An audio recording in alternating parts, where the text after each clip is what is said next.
Ladies and gentlemen, please welcome to the stage our moderator for this session, Global Affairs Analyst at CNN, Kimberly Dozier.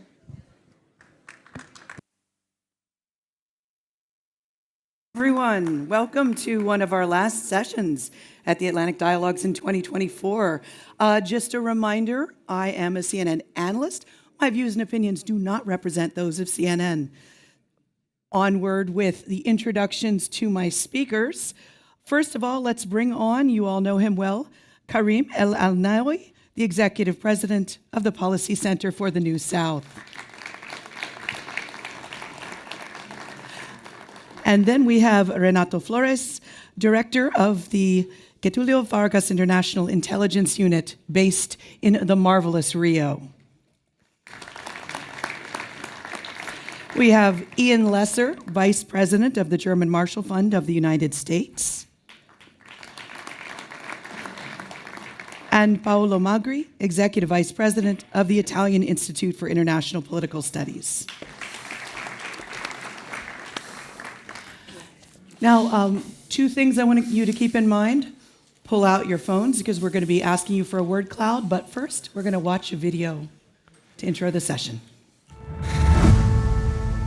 In an era of growing geopolitical tensions and economic divisions, collaboration between think tanks from the North and South has emerged as a crucial mechanism to enhance global governance.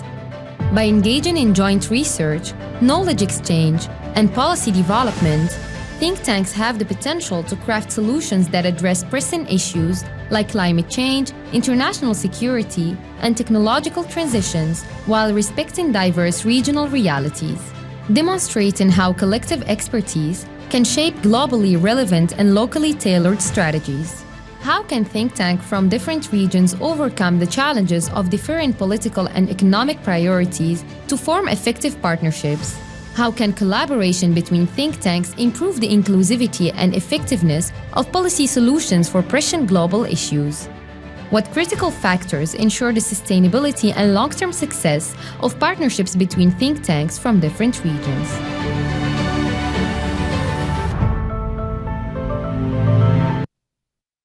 Onward. So, think tanks solve problems. So we want to hear from all of you in a word cloud format. What is your one-word answer, the thing that most keeps you up at night? Specifically, the question is, what's your number one worry, the top global issue we should be trying to solve? So we'll give you a moment for them to answer, and that will help drive our discussion. Oh, nobody's worried about anything. Excellent. Biodiversity, okay. Collaboration, war. Poverty. Security, jobs. Karim, you're the host. Pick one. How's your think tank handling that? Development. Development.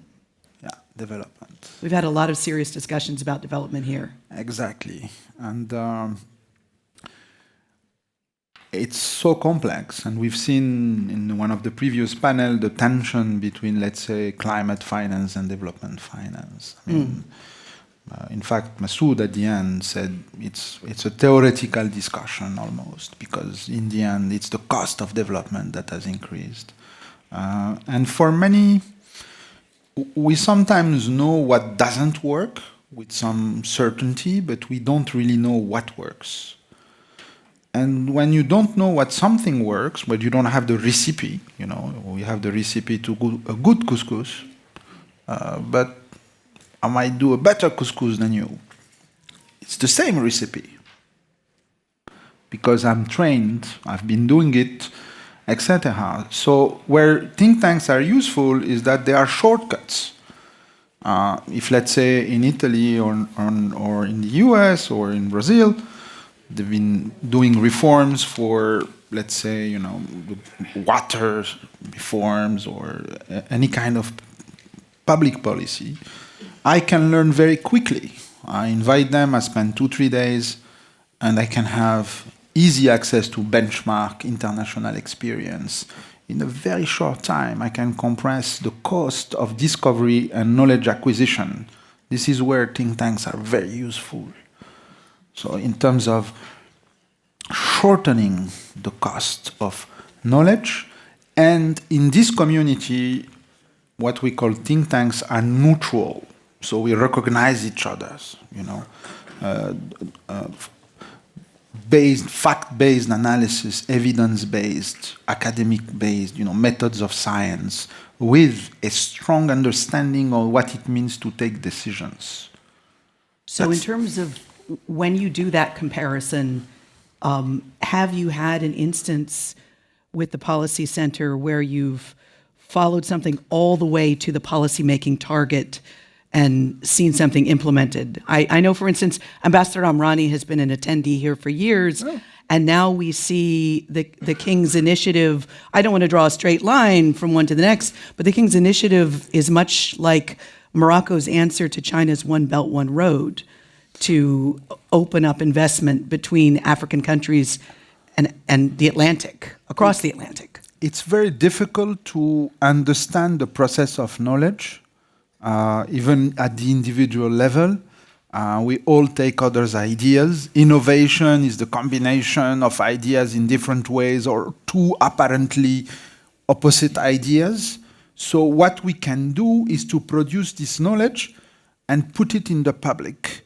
And we have created such a thick level of knowledge that it is there. And in the end, it influences the process. And I'm not too obsessed in having this direct link. I know it exists, it's chaotic, it takes time, it's not perfect.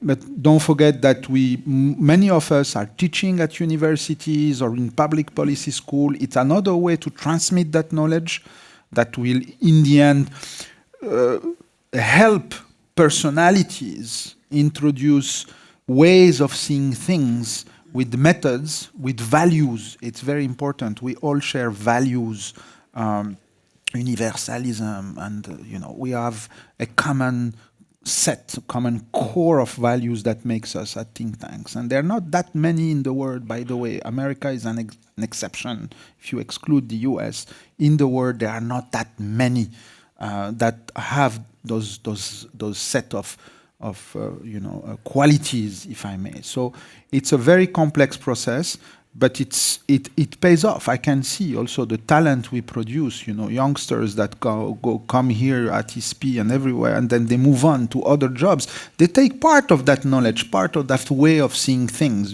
this capacity to combine methods of science, academia, but for the purpose of policy making and with the sense of what it means to take decisions, which are often is a very imperfect process. Yeah. And if you have not been there, you can't. It's difficult to know. And one of the strengths of think tanks is that they combine that mixture all together as ingredient, and the outcome we don't really know. To the point that you mentioned, we know what we produce, we interact with others. I think General Biram Diop said something very nice at the start of the previous session, that his exchanges, his integration of things in our events and being in touch with the policy center has transformed him in a way he looks, I think, the lenses with which he looks at public policy or at his responsibility as minister. So it's really about teaching critical thinking to current and future policymakers. Yeah, it's about circuiting, you will say in English. It's about the composition of the brain and how you're capable of mixing international experience with academia, with policy making, mistakes, different kinds of people. So it's at the intersection of academia, public policy making, and civil society. It's very special, and it's a culture that I have myself discovered after 10 years. I mean, I didn't know this culture. I was sometimes exposed to it to my previous experiences in central banking or at the World Bank, but I was not inside. And it's a very powerful and interesting, animal, if you want, this thing. So we recognize each other, as I said, and we share many things, and we don't need to talk much to understand each other. And and we come here from 4 countries, 4 continents. Okay, so if I spend an hour with all of them, I have an update on what's going on in Italy, in Brazil, and in the US. And I know they're serious people, so it's not crazy thinking. It's neutral, serious analysis. They're serious people, and they're nice. So. Well, I want to stay in the South. They were all joking back in the green room, so they really do like each other. I'd like to go to Renato, staying with the Southern think tanks. Could you do me the honor of, how do you pronounce the think tank's name in Portuguese? My think tank? Yes. Núcleo de Prospecção e Inteligência Internacional. It is This beautiful. is the most beautiful language in the world. Exactly. But I don't want to. But by the way, the session could be in Portuguese because Paulo speaks a perfect Portuguese, and Karim also. So, Ian, you two are in minority. I propose that. But Vamos falar em português. Okay. Well, we have 4. okay. Don't get Now, our let's translator go lost. ahead. We have 4 languages. Very kind of you to speak in English for us. So, Well, from the word we are cloud. generous sometimes. Yeah. Well, from riffing off of the word cloud, which had everything from biodiversity to security, what is one of the key things that you tackle, and where do you overlap with some of the roles that Karim was talking about? Okay. Well, allow me first a quick general statement, which is the enormous joy to be surrounded by friends, and this doesn't happen quite often in panels. So sometimes you are surrounded by enemies, and here I have dear friends. We don't know yet. Well, you are not going to change after so many years. Well, the other thing is, I would like also to give a general answer to your specific question. Complementing Karim's, what he said, I fully agree. The point is, we do not solve anything. We do not solve anything. We work with ideas, and the metabolism of ideas is a very peculiar one. We can sometimes provide a short-term solution, sometimes. But usually, what we do, as he said, by connecting and interacting, we provide food for decisions, which hopefully will be implemented. But this may take time, because people who solve, you all know this, is politics, is the negotiators, the qualified negotiators. We are think tanks, but we work with their minds, as he said. We want to operate their minds, but the outcome can be a Frankenstein or can be a very nice lady or gentleman. But this takes time. This is my first point. The second is that I think, and take all the teams, we work mostly with geopolitics and trade, to give a quick answer to you. But I think it's important nowadays, to complement Karim, to incorporate the contradictory. We are in a world that people want to listen to other people who think like them. So I think, I don't like friendly shoring, but this is for a session on global value chains. But I think in think tanks, we should do enemy shoring. We should call the opposition, the contradiction, to dialogue, because this is what we know how to do. So we could write pieces, one text for, the other text against, but within the spirit of the think tank. So I think contradiction and opposition is very important, not reinforcing what we do.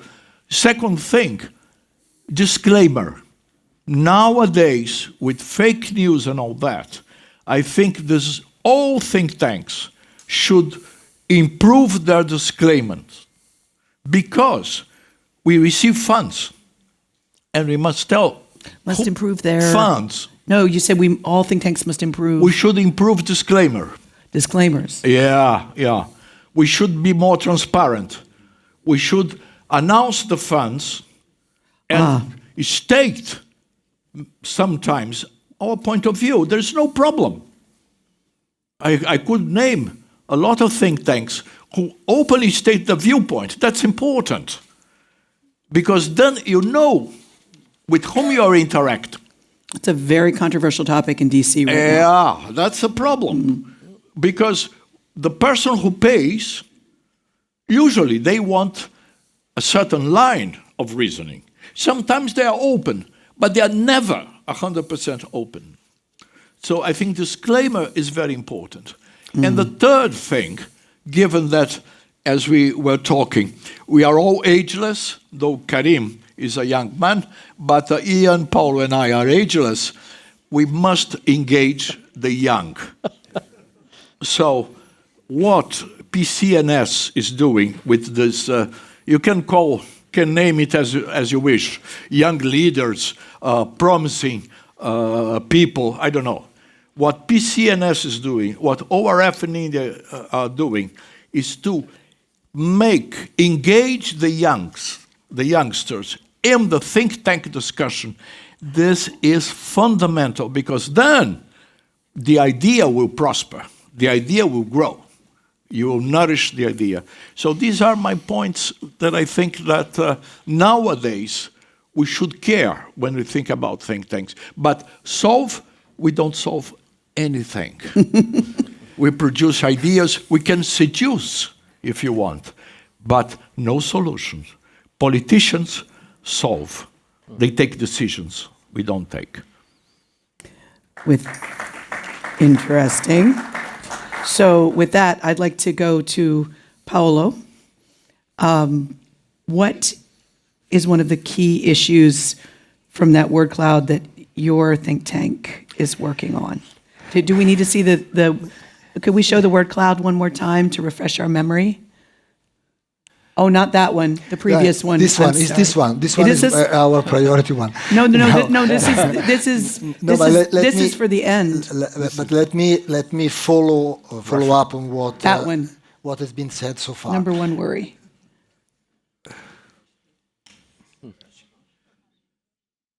Are you working on any of those things? Okay, let's assume Russia is number one worry.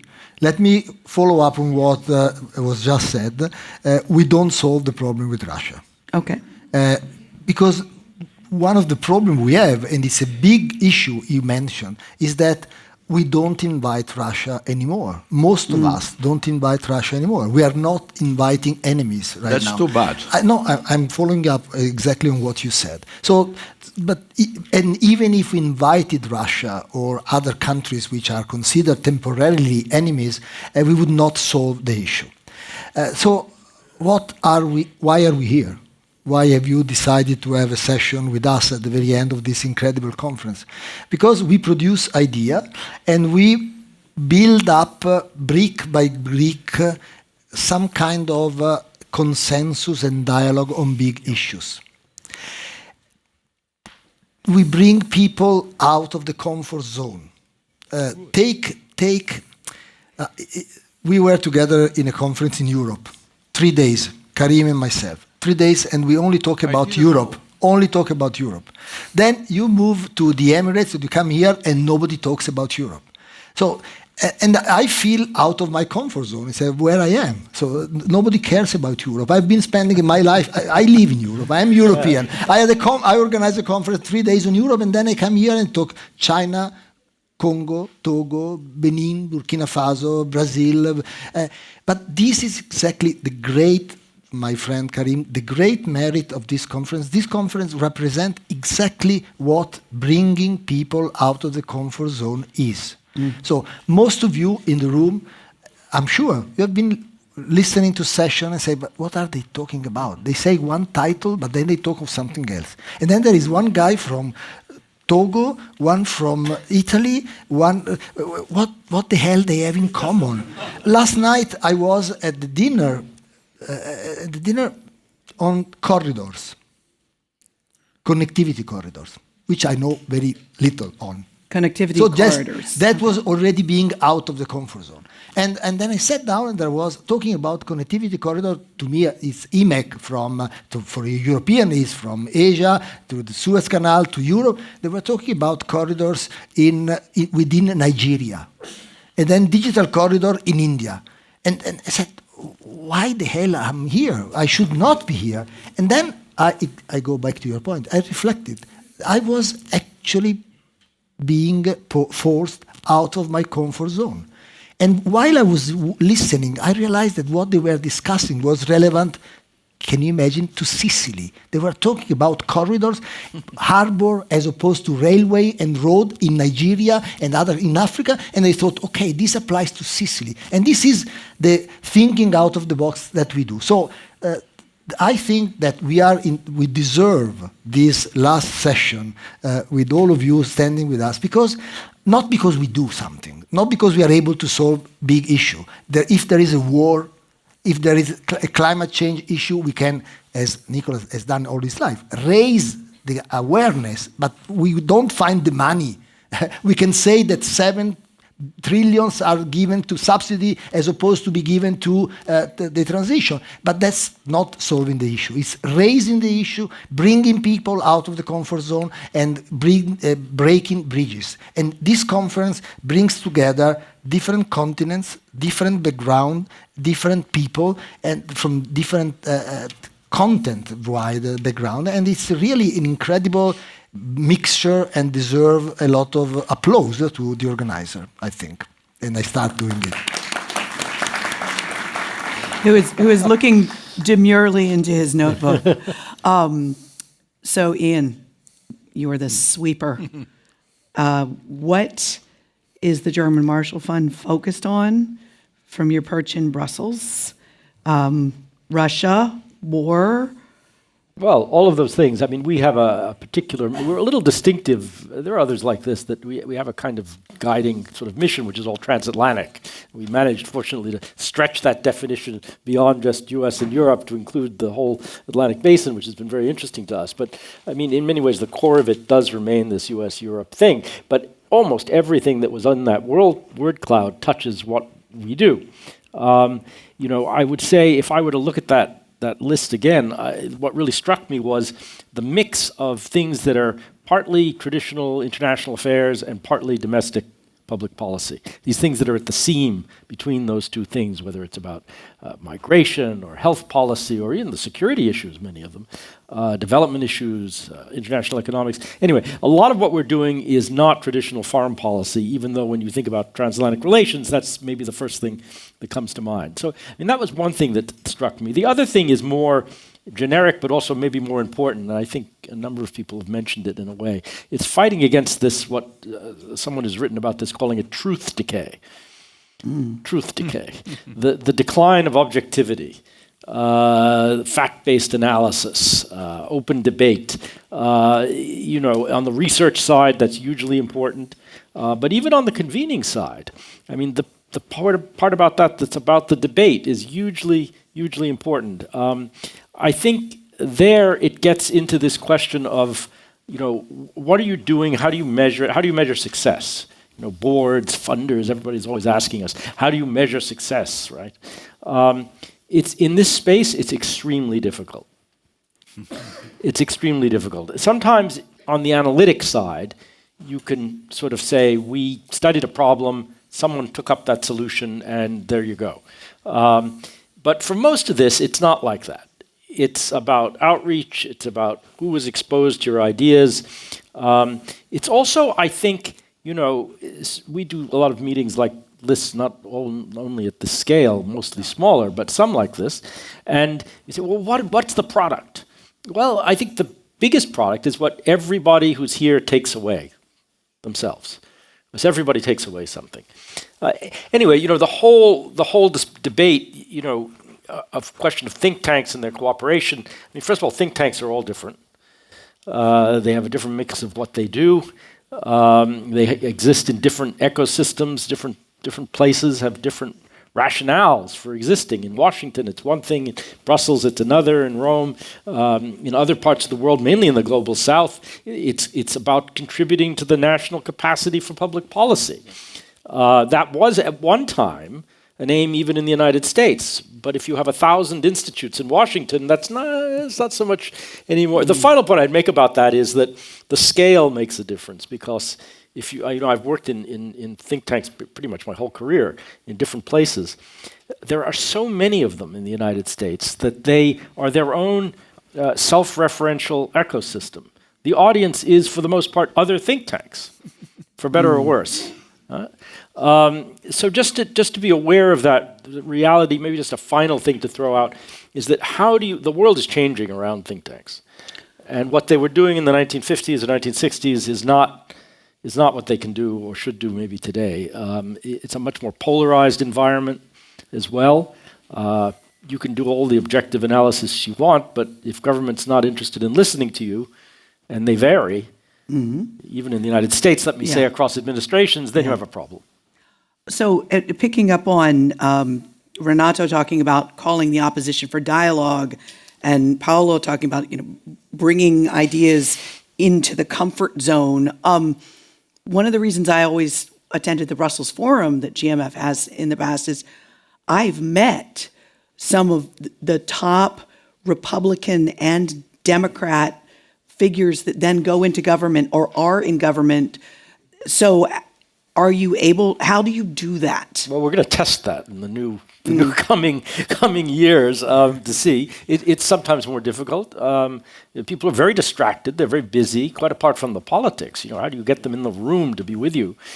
It's a challenge. We'll have to test that. But allow me just one other small point, because it picks up on something even from the last session about security. And I think one of the things that's terribly important is the role of think tanks in track 2 endeavors.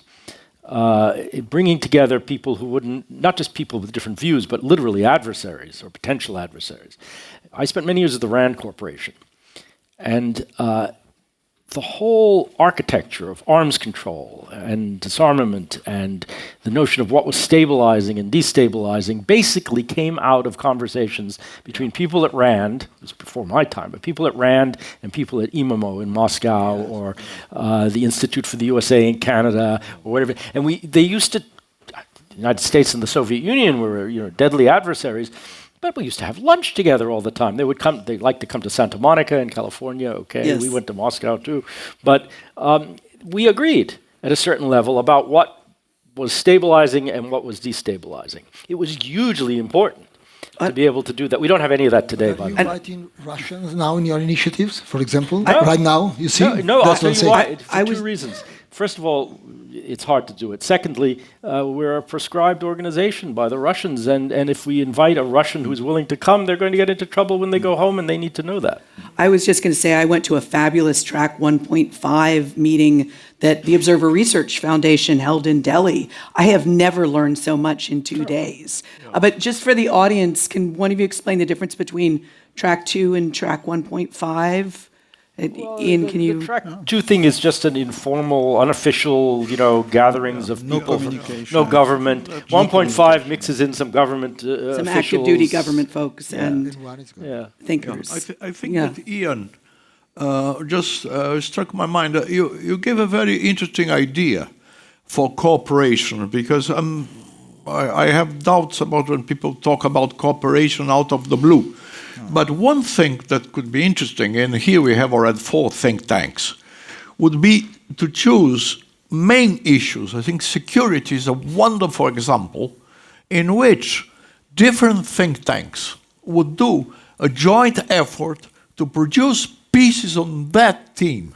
This could be a unifying and a gathering together different think tanks from different places. What aspects of security do you mean? For instance, arms control, nuclear age, new weapons, specific one, of course. As, for instance, Brazil wants to have everybody, and I think it's right, to think about poverty and hunger. So you can select, because inequalities is still there. Nobody talks anymore. World Bank used to fund inequality. There are no funds for inequality anymore. But inequality is there. So you can select specific things and do a group of think tanks in different countries working on this. This is a good idea, I think. I think in a country like Morocco, which is a middle-income country, and the challenges of development are still very central to the public policy making, which is the same in most developing countries, we see ourselves as a public good. We see ourselves as being part of the public policy fabric. Okay, that's what the government does, that are all kind of institutions, but we are part of that chain, and it's really a public good. This is not opinionated, or we're defending an ideological line or any. So that's an expert institution that brings a contribution to public policy making. That's very important, and neutrality is essential. And because government don't have time, think tanks are here. So when I see a think tanker, it tells me he's busy. He's not doing his job. He shouldn't be busy. If he's busy, he should be a minister. If you don't have time to think, the process of having ideas is a complex, it's a painful process. The brain hates it. The brain likes to see short videos. It's tough to read hard texts. It's tough to discuss what kind of subsidy, what is the impact of kind of economic model you need to build, etc. So it's a difficult process, painful, that needs time and energy. You need a specific institution to do that. This is why we have think tanks, and I think what they should be doing in this part of the world where development is the central challenge. So if you're busy, if you're mimicking governments, you're useless. You're doing something else. You're doing something else. Unless you're traveling to meet one of these guys. Yeah, but you shouldn't be traveling too much. You travel to understand. You travel because you need to be in interaction. But you need to focus and do deep dive. And I take the policy center. We are 120. So 80 staff, 40 senior fellows. And it's painful for us to, it's egos and many things there, former ambassadors, former ministers, you have to to put them in conditions, it takes a lot. You have to massage them, for them to give you something, yes, people don't want to share your ideas, Kim. Come on, ideas are money. It's the most difficult thing. Ideas, people make billions on ideas. People develop on ideas. South Korea developed on a sophisticated import substitution model. It's an idea. That's what moves us, narratives and ideas. We don't move on technicalities. And see, reporters move on bylines, so that's an but alien. you're in the. This is a different business. Yes. And there is a market failure because governments are not organized to produce this kind of thinking. You have research departments, and we try to isolate, in governmental structure, ministry structure, spaces where you have a research department. But often they caught up by the agenda of the minister, they caught up by the management because he's asking short-term response, he has a speech to do, he needs to sell something to parliament, etc., etc. So that's why we are relevant, particularly in the developing world and in the South. That's essential, and we need to make sure we have the time and we do it properly. We shouldn't be. This is why I'm saying you should keep your distance a little bit from being obsessed by influencing the decision of the day or the decision of tomorrow. You should prepare for the decision of after tomorrow, when they will come and ask you, do you have an idea? I want to do this or that. I want to reform the social safety net. And then you have a clear view. You have the models, the data, the cost, the alternatives, the trade-offs, etc. So I think that's the positioning that the policy center has been taken, and this public good component that is essential for us here on the African continent. Which is probably why you located the policy center on this beautiful campus, removed from the center of government so that you could be in an ivory tower to think. This is a safe space. In fact, if you give me back the word, this is a safe space. It's connected with academia. It's to irrigate the university. There's lots of value. But it's also, we see ourselves as clinics of public policies. We're the doctors of public policies, the nurses of public policy. And this is a safe space when you can experiment, you can take time, you can do retreats, you can come and say, I want to reform this, I find expertise, I can have labs where we can spend 2-3 days on an idea, isolate myself from the ministry where I am working on. We do lots of training for professionals here through a public policy school. We have very strong connection to our colleagues working in science and technology that have something where we're not very good at, which is engineering and the new technology and physics and all kind of disciplines that are essential for, computer science, etc. So it's a fertile ecosystem, but with the specificities I try to explain. So we irrigate by knowledge. In the end, Kim, we produce knowledge. But there are different ways of sharing knowledge. In writing, most of the researcher, once they write their papers, they think of the next paper. I tell them, you have to sell your paper, guy. Yes, it's not enough to write it. You have to sell it, you have to explain it, you have, etc. So knowledge you can transmit through teaching, through education, through exchange with journalists, through all kind of things, videos, podcasts, websites. In the end, it's knowledge at the heart. If you don't have that knowledge, you're just doing something else. But I also see what you're saying. You're creating space away from the naysayers who might say, but it's never been done that way. You're creating space for people to think it through. Paolo, you had something to add. I'm a little bit depressed. Oi. Because I came on this stage thinking I was a rather successful director of think tanks. Uh-oh. Averagely successful. And then he said, if you are busy and if you travel a lot, you are not successful. I'm always busy. I travel a lot.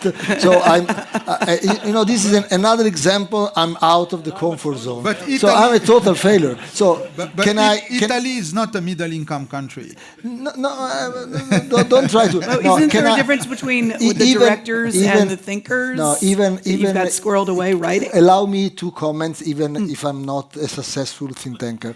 It is my last appearance in a public. So please, please take videos of. Comforting him. No, let's try. Let's go back to a serious point. 2 points. Point number one, as has been said, the global scenario is quite complicated, and think tanks are humble, ambitious, and humble at the same time. But new type of cooperation are needed. For us, what would cooperation means? No, I talked to him. We have 2 researchers of Getulio Vargas, one from the center, one from the German Chavan, one from ISPI, and they write a report. That's the old word.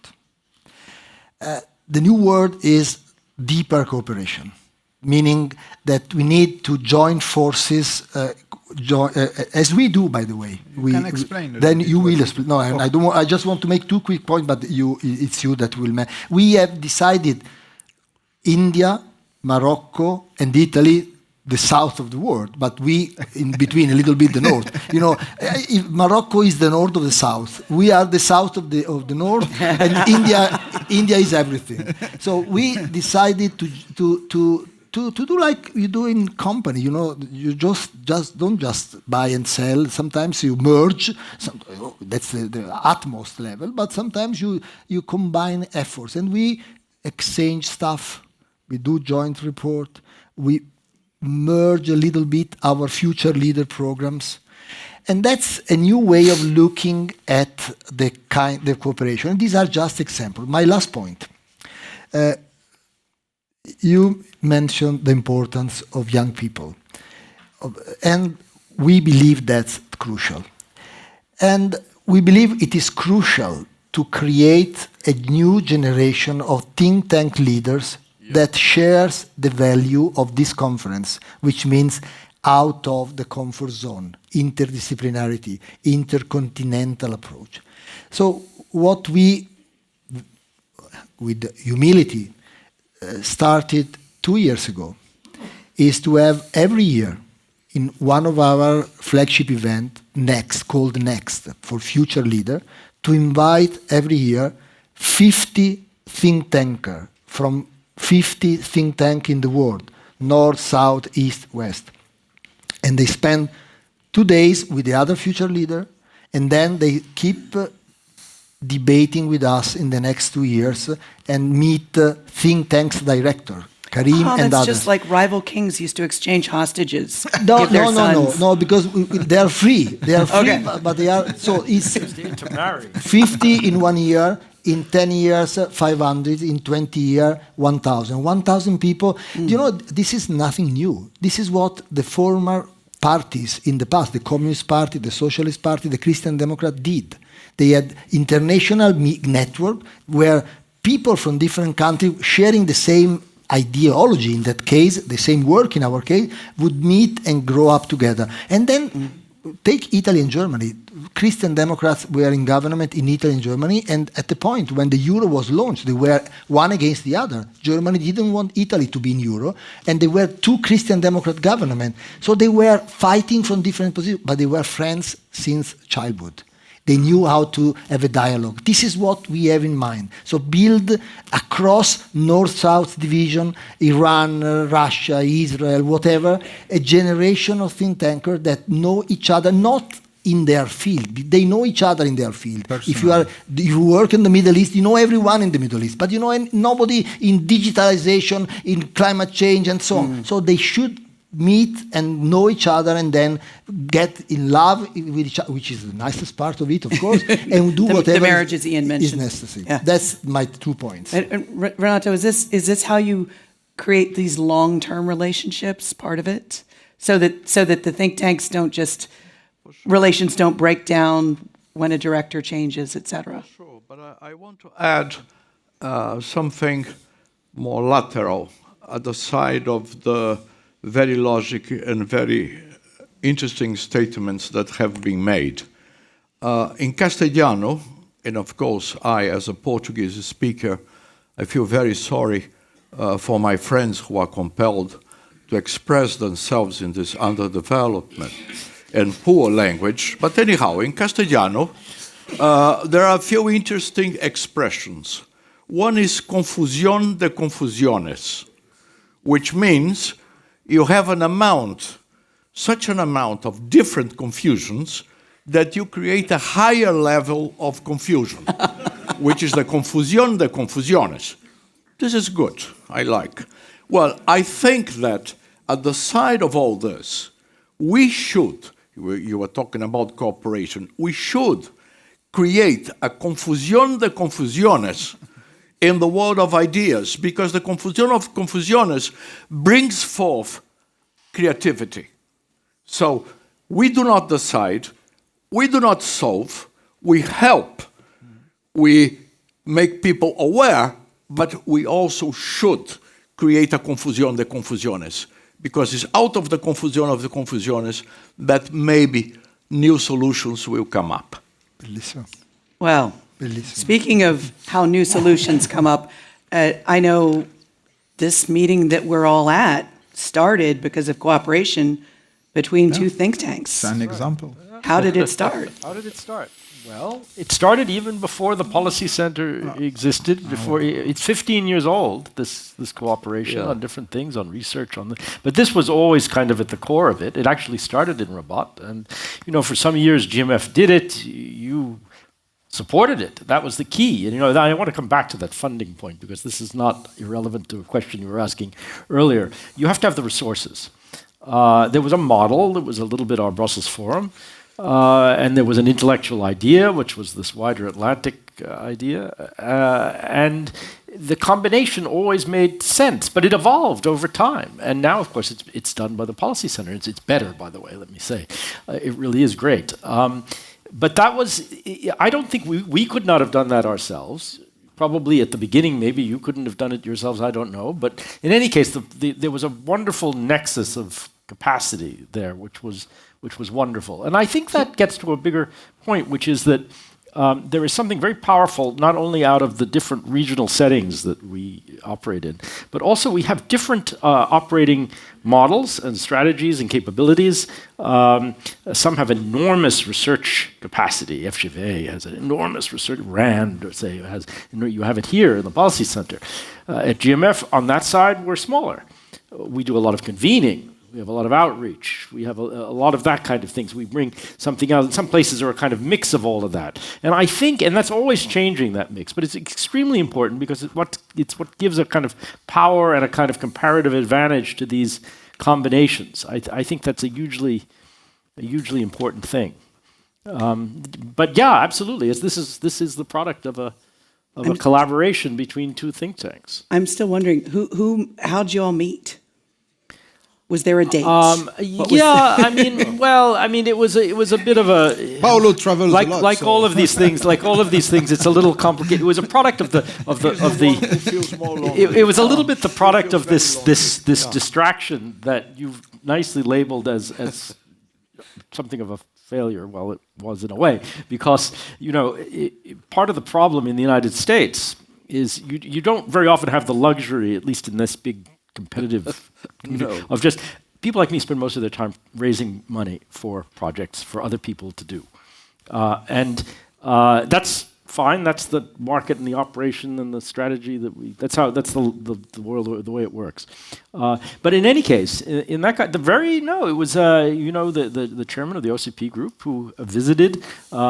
He was visiting Washington. And at the time, there was a wonderful ambassador in Washington from Morocco, and he suggested that the chairman might want to come and sit in on this meeting we were doing on the Mediterranean. And he came, and he did, and he said, "This is really wonderful. We should do something around this, or something related to it." Fabulous. And it grew from that. That's really how it started. Wonderful. That's how it started. Well, you heard it here, folks.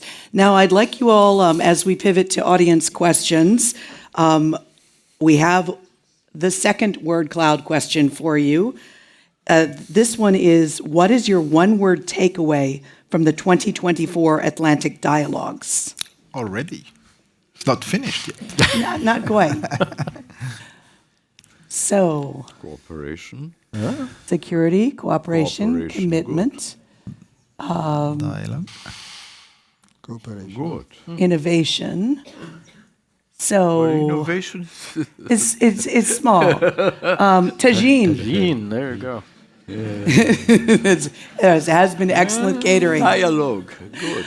Well, let's see. I have a story about tagine. The tagine. Yeah. It's a little bit what we do. It's ingredients. Dialogue. You put all ingredients inside, and then you have a result. Confusion. It's not Good. always the same You result. apply heat. Yeah, a part of it is alchemy, So, Bravo. Yeah. Very good. Oh, Very good. Very good. Cooperation, dialogue. Good. So with Connections. that, to kick Tagine off, is going down. Tagine is declining. yeah, it's still dialogue. Well, let's continue the dialogue. I'd like to start with questions. We have from the Royal United Services Institute, Sir David Liddington. He is right here in the front row. First of all, thank you. I mean, that was a fascinating and enjoyable panel session. Could I start by agreeing with Karim about the fact I had spent 9 years as a British government minister. Ministers don't have any time to think for themselves.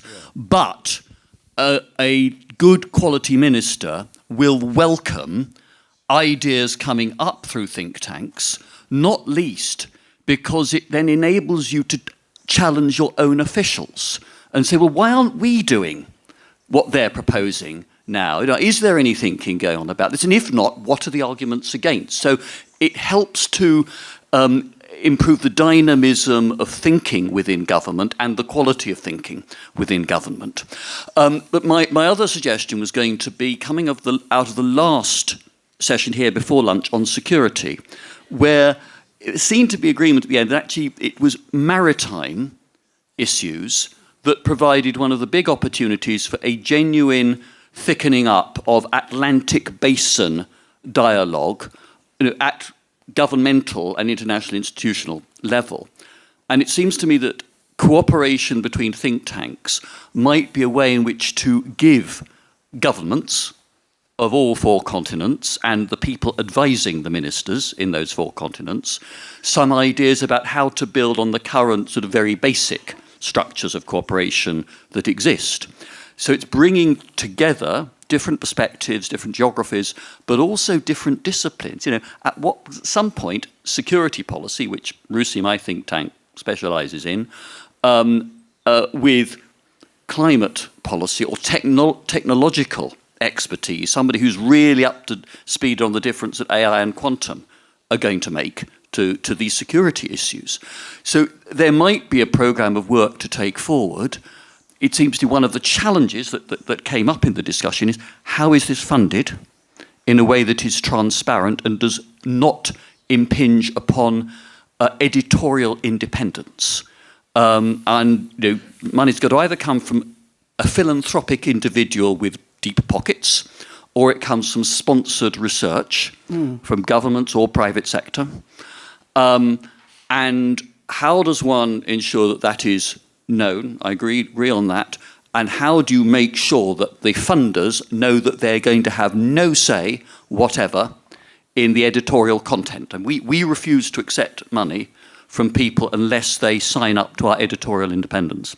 That brings up a couple of different questions. I want to hear more about that project, but first, Ian, I had made mention of it before, the debate within DC about being transparent about who is funding think tanks. The FBI has even gotten involved looking at some of the sources of income. So can you tell us any tales out of school? GMF is completely transparent about its funding, as I recall. Very, very transparent. I would say, and if I can tell you a story about that. Yes, there have been a spate of investigative reporting and other things. It's come up on Capitol Hill, other things where, you know, the scrutiny that the think tanks, and there are so many of them in Washington, and some of them are highly political, some of them are not at all. You can find anything. But in any case, the scrutiny of who is paying for what, and what is the effect of that. I mean, because transparency is one thing, but perception is another. And there are clearly have been cases where there has been a lack of objectivity as a result of support of one kind or another. But there are also cases where there is an assumption of questionable objectivity when really there shouldn't be. I mean, I know when there was a whole spate of articles about this in Washington, a reporter from a very prominent newspaper came to GMF and wanted to talk to the president of GMF about this. We're happy to do that. And well, you know, it's, you know, how are you transparent? Where do you get your funding from? We explained all of this, you know, and this and that was German Marshall Fund of the United States. It's a little confusing because we're not German, we're not a fund. We are American, but you know, transparency. So, you know, we took the reporter outside to the front of the building and said, there's a huge bronze plaque here that says the German Marshall Fund of the United States. What is it that we're not telling you about where our endowment came from? And but that said, we are very sensitive to this. If we do things, we do a lot of things with the private sector, as you do, I know, and it's important because that's part of the conversation we're trying to encourage around things like maritime security, say, or ports. How do you ensure that that's not misperceived? I mean, we have our own rather rigorous ideas about this. You know, we don't get bent out of shape easily by where the funding is coming from. But how do you assure that when people look at it, they understand that?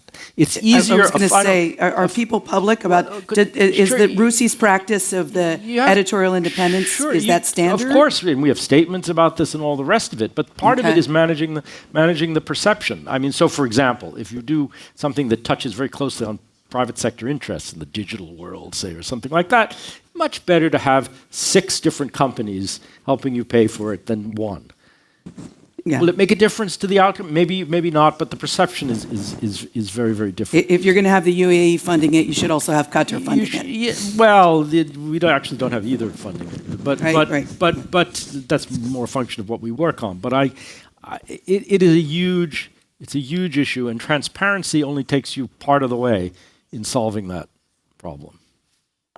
Could you get the microphone to you next? But Karim, I would like to hear more about the project that you all have coming out. And I'm going to walk over here so I can see the people I've had my back to. And thank you. Andres Rosenthal from Mexico, founding president of the Mexican Council on Foreign Relations. And I want to make a very brief support for what Renato said about think tanks not really being meant to solve issue. De nada. Obrigado. I think there is a misconception sometimes about what think tanks do and what they're meant to do. And I think it's very important to understand that at the best what we can do as think tanks is to present options, analysis, and information so that others, politicians, can make the decisions. Yeah. I also wanted to point out that there are different types of think tanks. FGV, RAND are business think tanks. You do work and get paid for the work you do. Others, like ours, don't do that. Yeah. We do the work. I'm a black duck, very small one. Yeah. But a very intelligent one.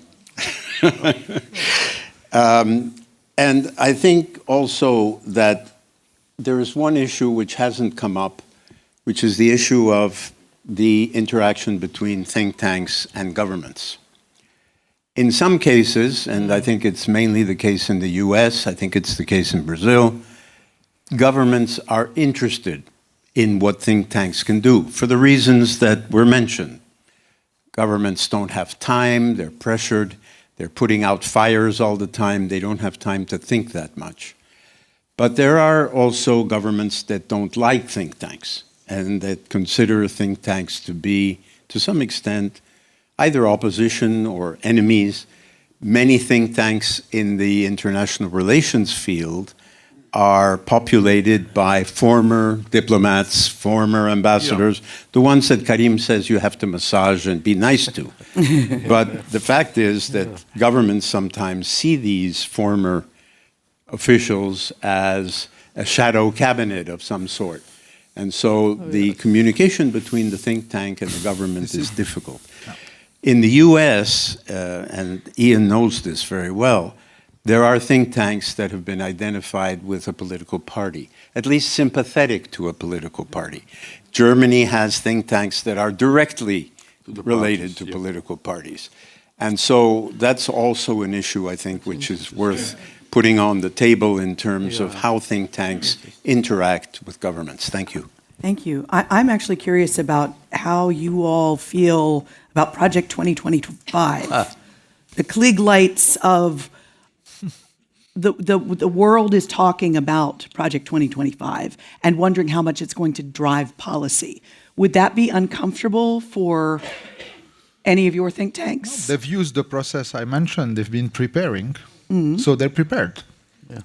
That's how it works in the US. So they go, they think, they prepared for a couple of years. I have no opinion on the content of it, but the process of it is using a place where people have been thinking, through funding mechanisms that are, specific to this project, and then now they come prepared. So the method is fine. I think this is so. Then the content, what they're going to do, it's another story. But so I think they've been using think tanks in Washington for what they do. And in principle, is what every one of us dreams. Yes. To have someone listening and let's see if it happens and implementing.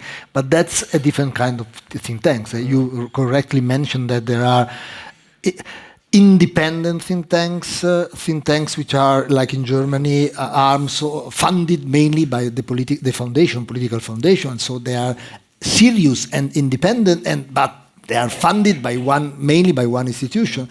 And then we have most think tanks which receive money from different sources. And public goods. Our model is a public good.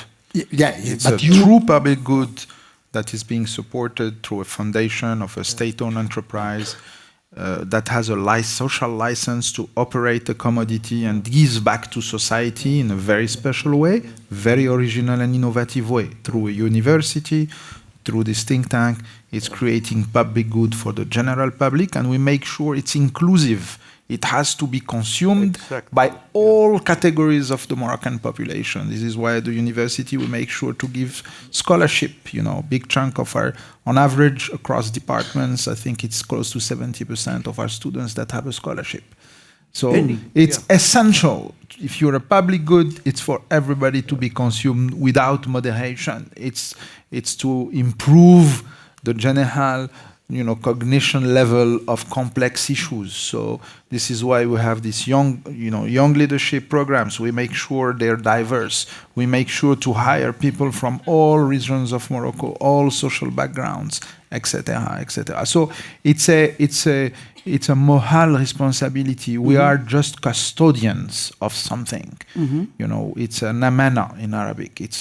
We're custodians of something. We need to improve it, to transmit it to generations. So there is a mission. There is an inner breath to that. The kind of think tanks you're talking about are very different.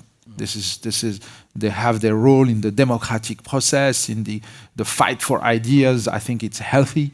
But here for us is different. And I think what we've been doing here in Morocco is very original. You don't find many of the likes, equidistance from government, so it is for the society, okay? And of course we operate within the broad general interests of Morocco, but in this country we have the space to operate, we have the space to write things, and we have never said anything, any sort of orientation to people writing with us. You just go on the website and you can see it. So we can also tackle some difficult questions as well. So I think... But the bottom line is, to the scholar who is visiting here from Heritage, who I was chatting with this morning, they're all really jealous of you right now. Any opportunity... I'm not going to out them in the audience. Any opportunity of dialogue is welcome, even if it is uncomfortable. As you say, which is the point. I was very glad to see the answer to your second question, dialogue. This is the key word.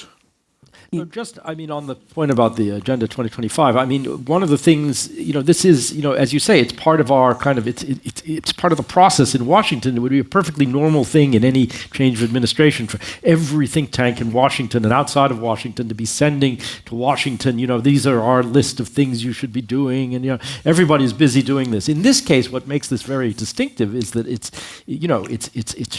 strikingly ideological and rather radical, but we'll leave all of that alone. But for those, and this is very common in Europe to ask this question and elsewhere, what's the difference between Trump 1 and Trump 2 likely? Well, in a sense, this is more conventional. The first time around, there was no Agenda 2025. There was no pipeline of people in think tanks or elsewhere who were lining up for cabinet roles or advisory positions. This time there is. And some of those people will wind up in government, and some of those ideas will wind up in government, whether you like them or not. So in some sense, it's a more conventional thing than it was in 2016. And by floating it out there, they've had an opportunity to road test some of the things before they become potential policy, and they've gotten the American public's reaction on some of them. So it'll be interesting for someone like me to see which of that selection gets picked and rolled out, and what the ultimate response is. We can organize a track 1 if you want. You are welcome. Pablo. Could you introduce yourself? Andreas Krämer, founder of Ecologic Institute. Nobody has time to think. It's so true that Bob Dylan wrote a song about it, and you're right, Karim. It is hard work, which is why we as a think tank developed something that we call assisted thinking. Ministers don't have the time to think, but they have the power to delegate their thinking to other people, and they can choose to whom they delegate. Parliamentarians do the same with their scientific services, technology assessment offices, or whatever they have at their disposal. Again, they don't have the time to do the work themselves, so we go in and we help them think through, and the success is if they absorb an idea and believe it is their own. But the successful ideas, Kimberly, they are not just ideas. Ideas are 10 a penny. When they're workable solutions that can be implemented and will result in good policy that delivers results, that is the true art of think tanking. It's not just producing ideas, but it's producing workable solutions. Thank you. And you take a psychanalyst with you also? Funny that you ask. Yes, for coaching internally and for staff development, we have a psychologist employed. Yes. Do any of you all have a psychologist employed? Yes, Psychoanalysis of public policy. It's I think something we teach at the university. But you have one on staff I don't test the teaching. at this point. You were saying. I want to go back to what our Mexican friend said. Looking at what gets implemented is not the only way to look at think tank activities. Because if, let's take Italy or Mexico or any middle power, I mean, a middle power, we deal, and as they deal, with international politics. And if you are a think tank on international politics in Washington, you can advise the American government on what to do and not to do. And you may be successful or not, but you are influencing the most important power in the world on that. If you work on the same topic in other 150 countries, which don't have a key role in shaping international politics, even if you influence your government, let's imagine I convince my government on how to solve the Gaza crisis.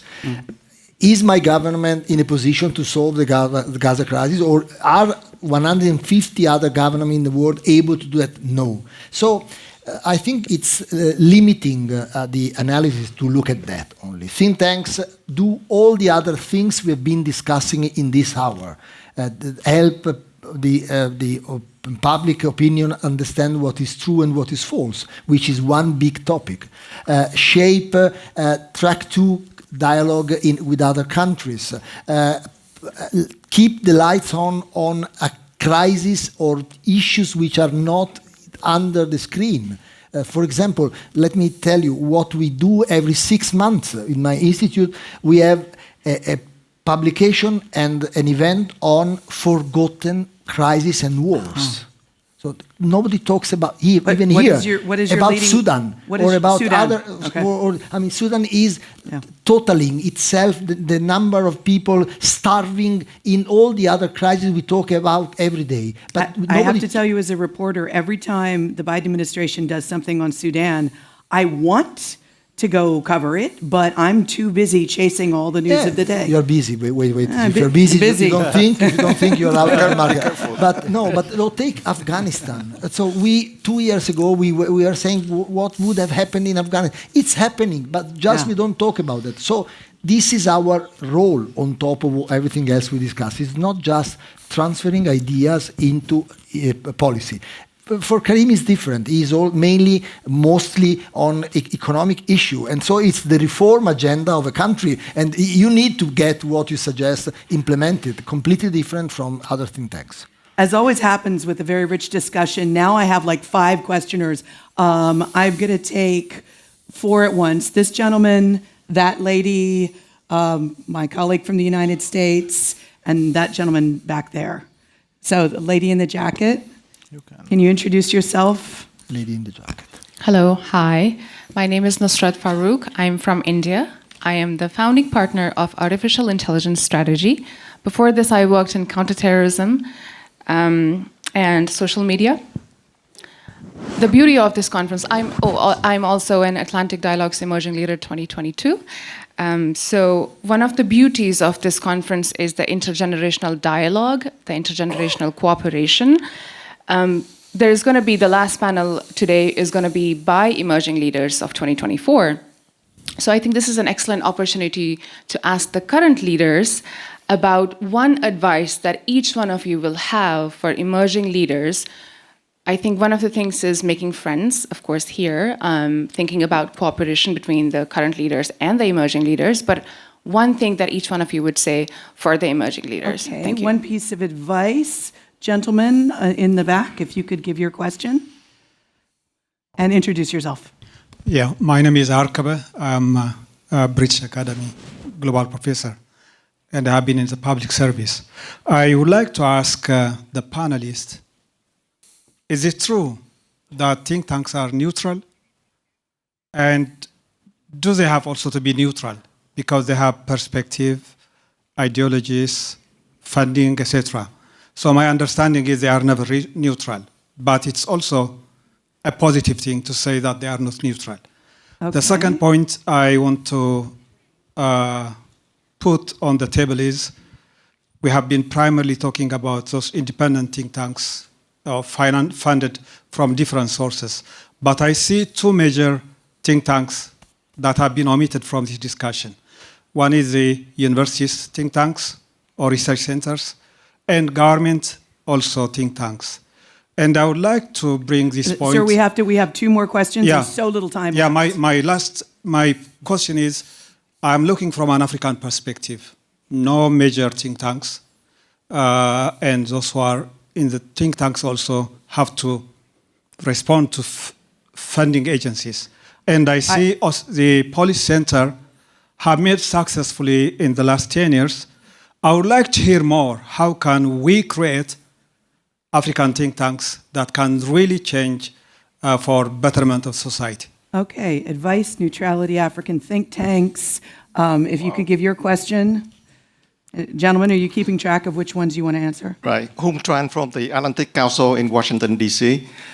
Most of the conference we have here is about the South, New South, Global South, how they can be more influential in global fora like G20, COPs, and so on. To be influential, they have to speak with one voice. To do that, they have to coordinate policies and come to some agreement. So my question is, can the think tanks in the South countries help in that process to promote policy coordination for the Global South? Okay, and our very last one, the tall gentleman there. Oh, sorry, Thank you. 3 minutes left. Farid Belhaj with the Policy Center, but before that, and most importantly for this particular issue, Vice President for the World Bank. Every time there is an election in any country that we cover, we produce a white paper for reform. Why? To influence the policies that the next government will be going about. So it's not a question, it's a contribution. We as an international institution, we would consider it as a dereliction of duty not to do that. Thank you. So the first question would be for the North-South contribution.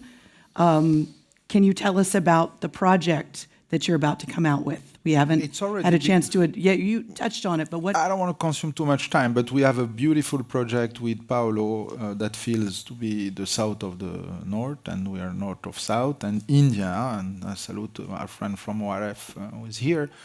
It's a multi-dimensional cooperation where for instance, they've chosen together 8 of the emerging leaders that are here.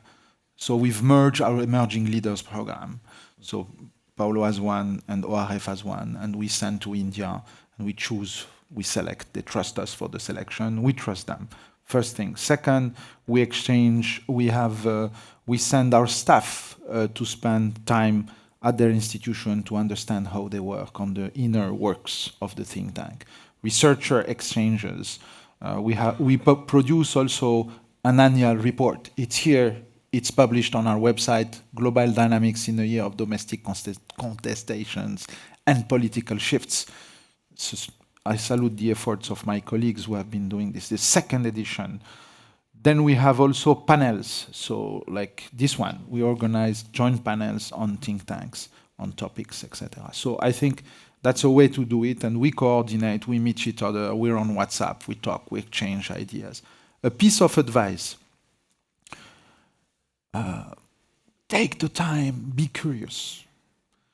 You see, in a setting like this, there's so much brain power here. So if you spend 3 days and you meet people and you listen, you will learn a lot. So when I said busy, this is what I meant. Spend the time, listen to the music blowing from here. You will hear a lot of things. They have amazing experiences. Some people here are the conscious of their nations, even. I don't want to embarrass them, but I know them. So that is, you will grow. Don't do in and out. Don't spend too much time, on your phone. That would be an advice. It took me many years to discover that. The second one, white papers, Farid. yes, we should be doing right papers in many countries. I want to also congratulate the World Bank office in Morocco. They have subcontracted us analytical work for the first time, I think. They came to us on trade and labor market, and they said, they funded us, work on the labor market, disseminate, organize events. You can see on our website, there are many, many papers, and they were funded, and it's acknowledged by the bank. Subcontracting analytical works. It takes a lot, because this is their ego. I was at the bank, so we know at the bank, madame. Yes. So interesting. It's moving, it's changing. They do quietly ask for big thinkers on the side. Africa, Arkabe, is from Ethiopia. I didn't say that. He's currently in Britain, but he was a minister, he has experience, and there is a governmental think tank in Ethiopia. I think there's limitation of that to this exercise. Neutrality, of course, you need to tell who you are. And I think when you look at the Policy Center website or ISPI or the others, you immediately know. You immediately, for someone that is, just read the thing, takes the time, Of course, we are progressists, conservatives, you can see that. But it's serious work, and it shows immediately. So, and I think the funding I don't think it's an interesting discussion for here. The US is very special. In Morocco, I explained you the model. I don't see another model. I think it's what we've done here with this giving back as this social license to operate. I would say it's part of any state-owned enterprises in Africa to give back to society in various ways, through dividends at the Ministry of Finance, but through creation of public good. Myself, I was advisor to the chairman of CP. This is his idea, okay, like the Atlantic Dialogue. So this is how it started, but you needed the people, you needed the funding, otherwise it won't exist. But it's not for us, it's for everybody. And that's why we make sure that we don't confiscate this thing, that we make sure we're all doors open and windows open for everybody to consume this without moderation. It's part of this mission, it's part of the custodian, the nature of the management we try to have. We always make sure that is not a proprietary sort of institutional knowledge. That's why we publish most of the things we do. Okay. Well, first, I'm sorry that you were in my back. I apologize. Well, my advice allow me to wear the professor hat, because I'm also a professor. It's a very simple one. Read as much history as you can. History helps us to understand the world, to understand people, and to understand the problems. I think history is something essential, spiritual, for people who work in think tanks and want to be leaders. I like it very much, Karim's.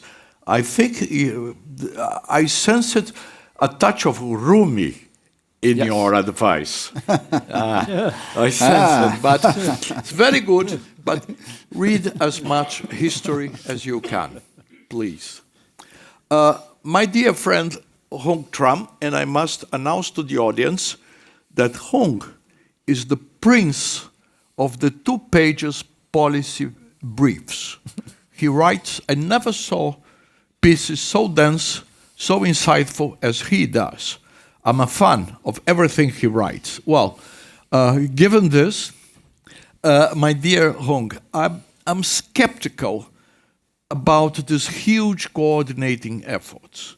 As I said, I'm one who pledges confusión de confusiones at the side of the linear thing.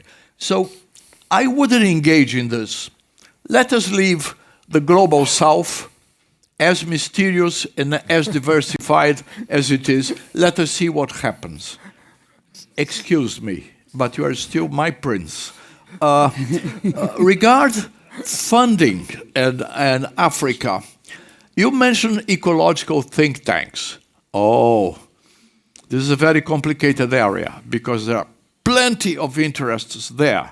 So I don't know exactly how to say, but I think that disclaimer is much more serious when you take ecological think tanks. Amazingly, even more than security ones. Because securities, nowadays, we know more or less the allegiances. But in ecology, there is a lot of money now in climate change, and there are a lot of hidden interests. That's very important, the disclaimer. And I think that's all. Yes, and since we're already over time, in our last brief words. Very, very quickly. Of course. On neutrality, I don't think neutrality exists, as you said. I think what exists are think tanks which are intellectually honest and solid. Exactly. That's the only thing I would say. So then you may be wrong, but you don't want to be wrong. You may happen to be wrong. I'm too young to give advice to future leaders, but you're ageless. But they are ageless. But should you force me?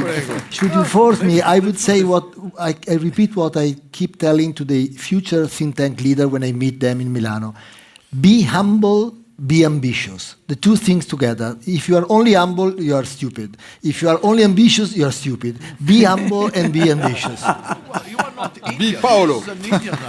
Ian, how are you going to follow that one? Yeah. There's no way to follow that one except to say that some agelessness is more ageless than others. But anyway. Look, advice, I don't know. I mean, look, the history thing, I totally agree with. The mindfulness thing, I totally agree with. Maybe go abroad, but come back is a way to put it. People sometimes accuse me of being on an endless junior year abroad in Brussels, and that's probably true, but do come back. Neutrality, this is an interesting question, because neutrality at what level? I mean, I worked in an institution that is apolitical, neutral, objective, and, we prize that, but are there individuals with really pronounced views inside the place? Absolutely. But that's a different thing. Institutional neutrality versus individual neutrality. Whether you can mobilize, sort of international intellectual consensus or political consensus with the kind of activities we do. Well, there are examples, by the way, but they tend to come out of things that were more or less consensual anyway. I mean, if you think of the Munich Security Conference, you think of it as an event, but in fact it thinks of itself as a think tank. There are other examples of this. I would be a little skeptical. I'm a little bit more on the organic side of let it evolve and see where it goes. And if there are opportunities to create the space for people to come together like this, so much the better. And I will take the moderator's privilege of giving you some advice. Keep coming back to events where you can engage like this. Thank you. Kareem, Ian, Paolo, Renato, thank you. Ladies and gentlemen, we will now take a 30-minute coffee break and reconvene in this room at 4 p.m. Keep forgetting the picture. Where am I going? All right. Good. Okay. Patronage of His Majesty King Mohammed VI, the Policy Center for the New South is organizing the 13th edition of the Atlantic Dialogues Conference, scheduled to take place from December 12th to 14th, 2024, in Rabat, Morocco. This flagship event will convene over 400 distinguished leaders from the public and private sectors, civil society, international organizations, think tanks, and the media across the Atlantic Basin, fostering open and candid discussions on pivotal cross-regional and cross-sectoral challenges. This year's conference marks a significant evolution, transitioning from annual thematic focuses to a broader, more inclusive approach emphasizing the wider Atlantic space's core values and strategic importance. The agenda will delve into critical topics such as geoeconomics, regional security, democracy, migration, and the energy transition, with a particular emphasis on the African Atlantic region. Participants will engage in over 11 plenary sessions, interactive town halls, thematic breakout dinners, and intimate night owl sessions, all designed to encourage meaningful dialogue. The Atlantic Dialogues Emerging Leaders 2024 program will bring together more than 40 young changemakers across the Atlantic. These emerging leaders will participate in a tailored leadership, policy and networking program, fostering intergenerational dialogue and bridging generational and perception gaps. Building on the previous 12 editions, this 13th edition will be a platform conducive to navigating the complexities of the Atlantic region and working collaboratively towards a more integrated and prosperous wider Atlantic. For more information, visit our website, atlanticdialogues.org.